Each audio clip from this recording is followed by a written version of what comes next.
ಮಹಿಳಾ ಸಬಲೀಕರಣ ಎನ್ನುವ ಯಾಕೆಂದ್ರೆ ಅದು ವಾಸ್ತವವನ್ನು ಹೇಳುವಂಥದ್ದು ಮಹಿಳೆಯ ಸ್ಥಿತಿಯೇ ಅಂದ್ರೆ ಗಂಡು ಹೆಣ್ಣು. ನಮ್ಮ ಈ ಮನುಷ್ಯ ವರ್ಗದಲ್ಲಿ ಗಂಡು ಹೆಣ್ಣು ಅನ್ನುವಂತಹ ಎರಡು ಪ್ರತ್ಯೇಕ ಗುಂಪುಗಳಿತ್ತು. ಅದರಲ್ಲಿ ಮಹಿಳೆಯ ಗುಂಪು, ಮಹಿಳಾ ವರ್ಗ ಅದು ದುರ್ಬಲ ಗುಂಪು ಅನ್ನುವುದಾಗಿ ಗುರುತಿಸಲ್ಪಟ್ಟಿರುವಂಥದ್ದು. ಆದ್ರೆ ಮಹಿಳಾ ಸಬಲೀಕರಣ, ಮಹಿಳೆ ಎನ್ನುವಂತಹ ಪದವೇ ಮಹಿಳಾ ಜಗತ್ತು ಎನ್ನುವಂಥದ್ದೇ ಬಹಳ ಸಂಕೀರ್ಣವಾದ ಪರಿಕಲ್ಪನೆ. ಯಾಕೆ ಅದು ಸಂಕೀರ್ಣವಾದ ಪರಿಕಲ್ಪನೆ? ಮಹಿಳೆ ಅವಳ ಸ್ಥಿತಿಗತಿ ಏಕರೂಪವಾಗಿಲ್ಲ ಎನ್ನುವುದು ನಾನಿಲ್ಲಿ ಹೇಳ ಬಯಸುವಂಥದ್ದು. ನಮ್ಮ ಆಗ ಸತ್ಯವತೆ ಮಾತಾಡ್ತಾ ಹೇಳಿದ್ರು, ಅಂದ್ರೆ ಈಗ ಮಹಿಳೆ ಬಹಳ ಮುಂದುವರೆದಿದ್ದಾಳೆ, ಬೇರೆ ಬೇರೆ ಕ್ಷೇತ್ರದಲ್ಲಿ ಮುಂದುವರೆದಿದ್ದಾಳೆ, ಅಂದ್ರೆ ಪ್ರಧಾನಮಂತ್ರಿ ಕೂಡ ಆಗಿದ್ದಾರೆ ಅಂತ ಹೇಳ್ತಾ ಒಂದು ಮಾತು ಅವರು ಸೇರಿಸಿದ್ರು. ಎಲ್ಲರಿಗೂ ಅದನ್ನ ಅನ್ವಯ ಮಾಡಲಿಕ್ಕೆ ಸಾಧ್ಯ ಇಲ್ಲ. ಅದನ್ನೇ ನಾನಿಲ್ಲಿ ಹೇಳುವಂಥದ್ದು. ನಮ್ಮ ಮಹಿಳೆಯರು ಅನೇಕ ಕಾಲಗಳಲ್ಲಿ ಬದುಕುವ ಮಹಿಳೆಯರಿದ್ದಾರೆ. ಒಟ್ಟು ಮಹಿಳಾ ಜಗತ್ತನ್ನು ನಾವು ತೆಗೆದುಕೊಂಡು ನೋಡಿದ್ರೆ ಅನೇಕ ಕಾಲಗಳಲ್ಲಿ ಬದುಕುವಂಥದ್ದು. ಅನೇಕ ಕಾಲಗಳಲ್ಲಿ ಅಂತ ಹೇಳಿದ್ರೆ ಅಂದ್ರೆ ತೀರಾ ಆಧುನೀಕರಣಗೊಂಡಂತಹ, ಆಧುನಿಕವಾದಂತಹ ಜೀವನ ಶೈಲಿಯನ್ನು ರೂಪಿಸಿಕೊಂಡಂತಹ, ಅಂದ್ರೆ ಪುರುಷರು ಸಿಗರೇಟ್ ಸೇರ್ತಾರೆ, ನಾವು ಸಿಗರೇಟ್ ಸೇರಿದ್ರೇನು ಅಂತ ಆ ರೀತಿಯಾಗಿ ಜೀವನ ಶೈಲಿಯನ್ನು ಅತ್ಯಂತ ಆಧುನಿಕವಾದ ರೀತಿಯಲ್ಲಿ ರೂಢಿಸಿಕೊಂಡು ಬೇರೆ, ಕಟ್ಟುಕಟ್ಟಳೆ ಬೇರೆ, ಇನ್ನಿಗಿರುವಂತಹ ನಿರ್ಬಂಧಗಳು ಬೇರೆ. ಅದೇ ರೀತಿ ಪಟ್ಟಣದಲ್ಲಿ ಅದು ಇನ್ನೊಂದು ರೀತಿಯದ್ದು.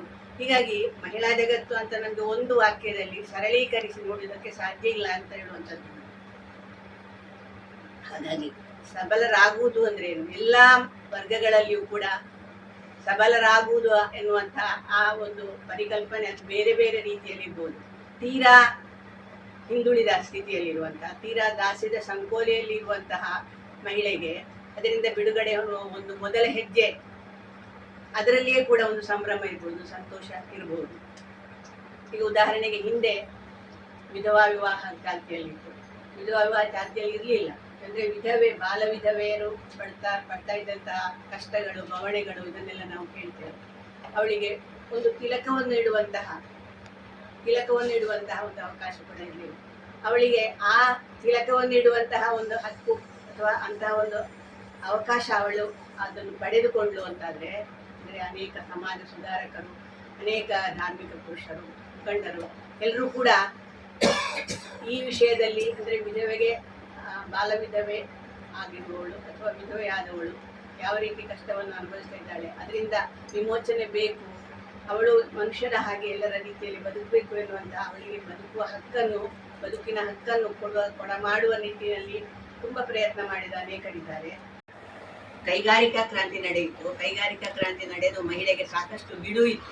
ಈ ಬಿಡುವಿನ ವೇಳೆಯನ್ನು ಮಹಿಳೆ ಹೇಗೆ ಕಳೀತಾಳೆ, ಅವಳ ಒಂದು ಜೀವನ ಅದು ಸ್ವಚ್ಛಂದವಾಗಿ ಬೇರೆ ಬೇರೆ ರೀತಿಯಲ್ಲಿ ಹಾಳಾಗಿ ಹೋಗಬಾರದು ಅನ್ನೋದಕ್ಕೆ ಪುಸ್ತಕಗಳನ್ನು ಅವಳಿಗೆ ಒದಗಿಸುವಂತಹ ನಿಟ್ಟಿನಲ್ಲಿ ಅನೇಕ ಕಾದಂಬರಿಕಾರರು ಕಾದಂಬರಿಗಳನ್ನು ಬರೆದರು. ಕಾದಂಬರಿ ಅನ್ನೋ ಪ್ರಕಾರ ಅಸ್ತಿತ್ವಕ್ಕೆ ಬಂದದ್ದೇ ಈ ರೀತಿಯಲ್ಲಿ ಅವಳ ಬಿಡುವಿನ ಸಮಯದ ಆ ಓದಿಗೆ ಪೂರಕವಾಗಿ ಒದಗುವುದಕ್ಕೆ. ಹಾಗಾಗಿ ಆ ಕಾಲಘಟ್ಟದಲ್ಲಿ ಹೇಳಿತಂದ್ರೆ ಕಾದಂಬರಿ ಎನ್ನುವುದು ಅದು ಮಹಿಳೆಯ ಪ್ರಕಾರ, ಹೆಣ್ಣಿಗೆ ಪ್ರಕಾರ ಎನ್ನುವಂತಹ ಒಂದು ತುಚ್ಛ ಮನೋಭಾವ ಕಾದಂಬರಿ ಪ್ರಕಾರದ ಬಗ್ಗೆ.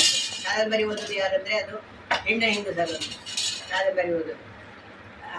ಹಾಗೆ ಅಂತಹ ಒಂದು ಅದರ ಬಗೆಗಿರುವಂತಹ ಒಂದು ಕೀಳು ಭಾವ ಇತ್ತು. ಆದ್ರೆ ನಂತರ ಅನೇಕ ಪುರುಷರು ಕೂಡ ಈ ಪ್ರಕಾರದಲ್ಲಿ ತೊಡಗಿಕೊಂಡದನ್ನು ನೋಡ್ತೇವೆ. ಆದ್ರೆ ಅದಕ್ಕಿಂತ ಪ್ರತ್ಯೇಕವಾಗಿ ನಾನು ಹೇಳಬೇಕಾದ್ರು, ಕಾದಂಬರಿಗಳು ಮುಖ್ಯವಾಗಿ ಸ್ತ್ರೀ ಕೇಂದ್ರಿತವಾಗಿ ಇರುವಂತಹದ್ದು. ಈಗ ಕನ್ನಡದ ಮೊದಲ ಕಾದಂಬರಿಗಳನ್ನು ಕುರಿತಾಗಿ ನಾನು ಅಧ್ಯಯನ ಮಾಡಿದೆ. ಹಿನ್ನೆಲೆಯಲ್ಲಿ ಹೇಳುವುದು, ಕನ್ನಡದ ಮೊದಲ ಕಾದಂಬರಿಗಳು ಎಲ್ಲ ಹೆಣ್ಣಿನ ಹೆಸರನ್ನು ಹೊತ್ತವೆ, ಸ್ತ್ರೀ ಪ್ರಧಾನ ಪಾತ್ರ ಪ್ರಧಾನವಾಗಿರುವುದು. ಯಾಕೆ ಆ ರೀತಿಯಾಗಿ ಬಂತು? ಯಾಕೆಂದ್ರೆ ಆ ಕಾಲಘಟ್ಟವೇ ಹಾಗಿತ್ತು.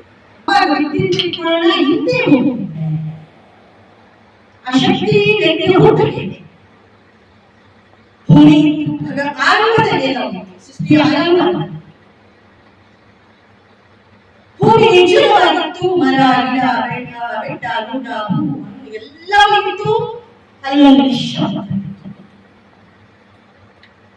ಭಗವಂತ ಯೋಚಿಸ್ತಾನೆ, ಇಲ್ಲಿಗೂ ಪ್ರೀತಿಯ ಸ್ಪರ್ಶ. ಹಾಗೆಯೇ ಈ ಜಗತ್ತಿಗೆ ಜೀವನ ಅವಶ್ಯಕತೆ ಇದೆ. ಕರುಣೆಯ ಬೆಳಕು ಸಾಹಿತ್ಯ ವೇದಿಕೆಯ ಹುಟ್ಟು ಅಥವಾ ಈ ನಲಿವಿಗೆ ಅಥವಾ ಈ ಸಂಭ್ರಮಕ್ಕೆ ಅಥವಾ ಈ ಶಕ್ತಿ ಸ್ತ್ರೀ ಶಕ್ತಿ ಮಹಾಶಕ್ತಿಯಾಗಿ ಬೆಳಿಬೇಕು ಅನ್ನುವಂತಹ ಕಾರಣಕ್ಕೆ ಇದರ ಹಿಂದೆ ಪುರುಷ ಶಕ್ತಿ ಇದೆ. ಈಗಾಗಲೇ ಅಲ್ವಾ? ಇಷ್ಟಪಡಿಸಲಿದೆ, ಹೋಗಿ ಪಡಿಸಲಿದ್ದು ಇಲ್ಲಿ ಸತೀಶ್ ಅವರಿದ್ದಾರೆ, ಡಾಕ್ಟರ್ ಸಾಹೇಬ್ ಇದ್ದಾರೆ, ಹಾಗೆ ಹಿರಿಯರಿದ್ದಾರೆ. ಇವರೆಲ್ಲರೂ ಕೂಡ ಒಂದು ಪ್ರೋತ್ಸಾಹ ಒಂದು ಕೆಲಸ ಮಾಡೋಣ. ನಾವೆಲ್ಲರೂ ಮಹಿಳೆಯರು ಈ ಪ್ರೇರಕ ಪ್ರೋತ್ಸಾಹ ಶಕ್ತಿಗೆ ಒಂದು ಜೋರಾದ ಚಪ್ಪಾಳೆಯನ್ನು ಕೊಡೋಣ.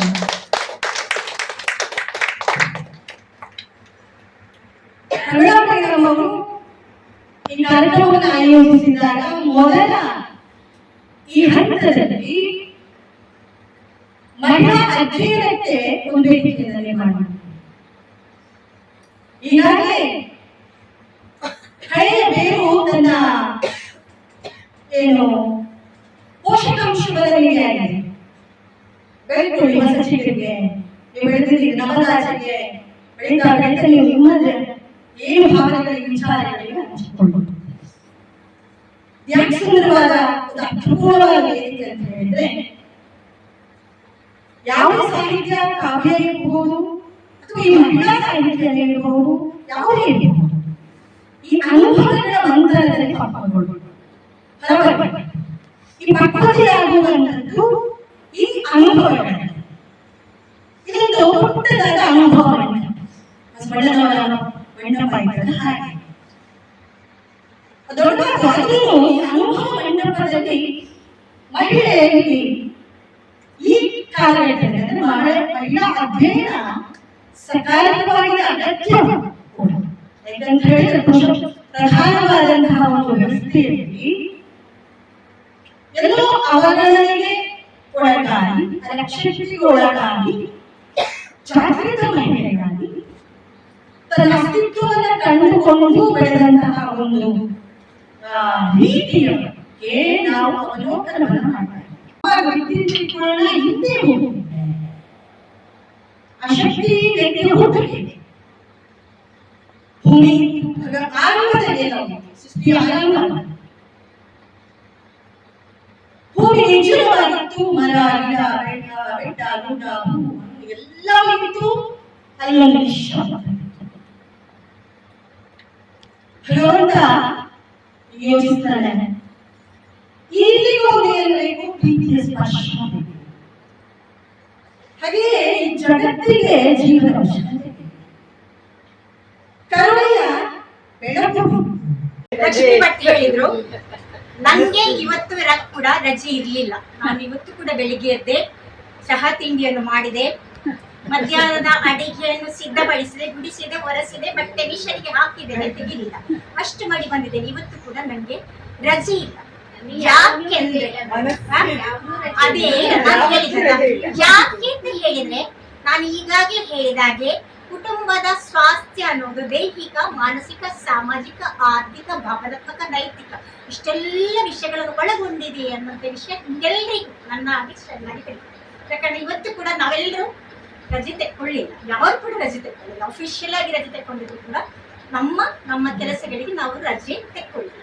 ಅದು ನನ್ನಿಂದಲೇ ಆರಂಭಿಸ್ತೇನೆ. ನಾನೀಗ ಸುಮ್ಮನೆ ನಾವು ಮಾತನಾಡೋದು ಅಷ್ಟೇ, ಶರಮಂಡನೇನೆಲ್ಲ ಅಕಾಡೆಮಿಕ್ ಆಗಿ ನಾನು ತೆಕ್ಕೊಳ್ಳಿಲ್ಲ.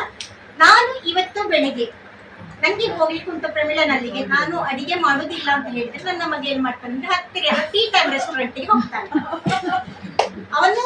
ಅವನು ಬಿರಿಯಾನಿ ಪ್ರಿಯ. ಕಳೆದ ತಿಂಗಳಷ್ಟೇ ಬಿರಿಯಾನಿ ತಿಂದು ಅವನಿಗೆ 2 ದಿನ ಹೊಟ್ಟೆ ಅಪ್ಸೆಟ್ ಆಗಿ ನಾನು ಡಾಕ್ಟರ್ ಹತ್ರ ಬಂದಿದ್ದೆ.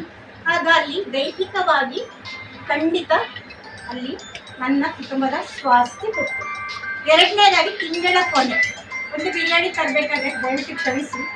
ಸಣ್ಣ ಪುಟ್ಟ ಟಿಪ್ಸ್ಗಳನ್ನು ಬಳಸಿಕೊಂಡು ನಾವೆಲ್ಲರೂ ನಮ್ಮೊಳಗಿನ ಅಂತಃಶಕ್ತಿಯನ್ನು ಬರ್ತಿದ್ದೇವೆ. ಅದನ್ನು ನೆನಪು ಮಾಡಿಕೊಂಡು ಕುಟುಂಬ ಅನ್ನುವಂತ ನಮ್ಮ ಪರಂಪರೆಯ ಕಲ್ಪನೆಯ ಬೇರು ಸತ್ತ ಮರವನ್ನು ಬೀಳಲುಗಳಾದ ಮಾತುಗಳನ್ನು ವಿರಮಿಸುತ್ತೇವೆ.